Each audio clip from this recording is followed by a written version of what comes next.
Hey everyone, if you've already recorded an invoice payment or a bill in QuickBooks, you don't want to add it again when it shows up in your bank feed.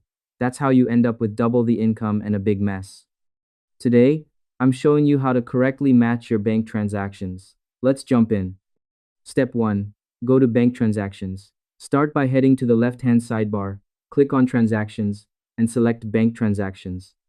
This is where your live bank feed imports all your latest activity. Step 2. Look for the green match icon. QuickBooks is constantly looking for matches. If you see a green icon that says one match found, it means QuickBooks has found an existing transaction, like a check or a payment, that matches the date and amount perfectly.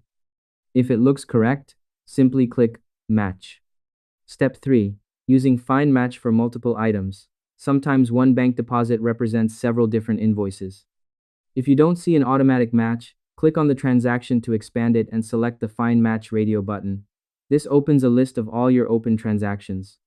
Check the boxes for all the items that add up to that specific bank total, then hit Save.